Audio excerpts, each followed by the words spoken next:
வணக்கம்.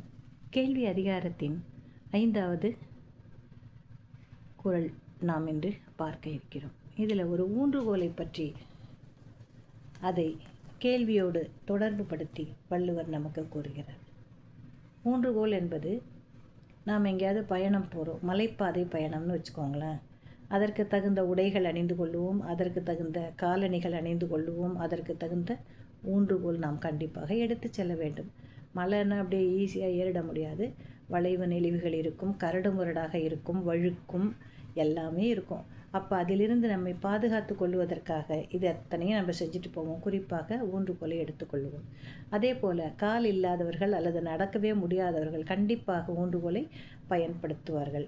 எது எப்படி இருந்தாலும் இந்த ஊன்றுகோல் என்பது நாம் கீழே விழுந்து விடாமல் நம்மை பாதுகாக்கும் ஒரு கேடயம் போன்ற கருவியாக கருதப்படுகிறது. அது ஒரு குச்சி தான் இருந்தால் கூட அது நமக்கு ஒரு பாதுகாப்பு கருவியாக செயல்படுகிறது. சரி, இதை எங்கே கொண்டு போய் வள்ளுவர் இந்த கேள்வி ஞானத்தோடு வைக்கிறார் அப்படின்னு பார்க்கலாம். மிக அழகாக அவர் சொல்லுகிறார். ஏன்னா ஊன்றுகோல் என்ன பண்ணுது? கீழே விழுந்து விடாமல் தடுக்கிறது. அதே போல் நம் வாழ்க்கையில் எந்த விதமான இடர்பாடுகள் வந்தாலும் அவற்றையெல்லாம் நாம் சமாளித்து மேலேறி வருவதற்கு ஊன்றுகோல் போல முதிர்ந்த ஞானம் கொண்ட பெரியவர்களின் அறிவாற்றல் நமக்கு பயன்படும். அந்த அறிவாற்றலை அப்படியே டைரெக்டாக ஜூஸ் குடிக்கிற மாதிரி குடிக்க முடியாது. காதில் கேட்கும். அவர்கள் சொல்லக்கூடிய ஒரு சின்ன அறிவுரையாக இருந்தாலும் 2 காதுலையும் நல்லா அழகாக வாங்கி அப்படியே பொத்தி உள்ளே போட்டு வச்சுக்கணும். புரியுதா?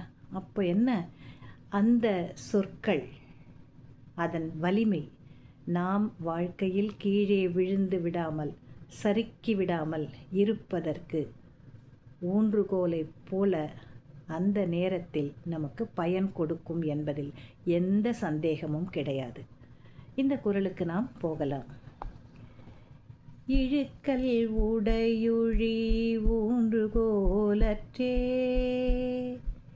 இழுக்கல் உடையுழி ஊன்றுகோலற்றே, ஒழுக்கம் உடையார் வாய்ச்சொல், ஒழுக்கம் உடையார் வாய்ச்சொல், இழுக்கல் உடையுழி ஊன்றுகோலற்றே, ஒழுக்கம் உடையார் வாய்ச்சொல்.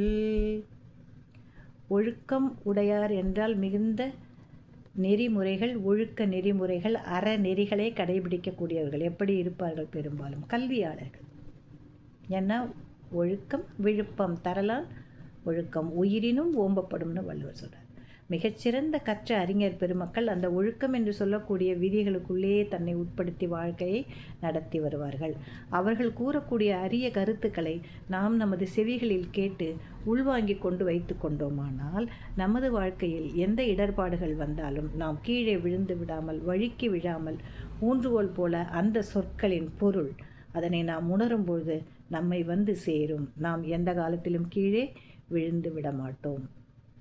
இதை இந்த குறளின் வாயிலாக வள்ளுவர் சொல்லித் தருகிறார். கேட்டு பார்ப்போமே. நன்றி.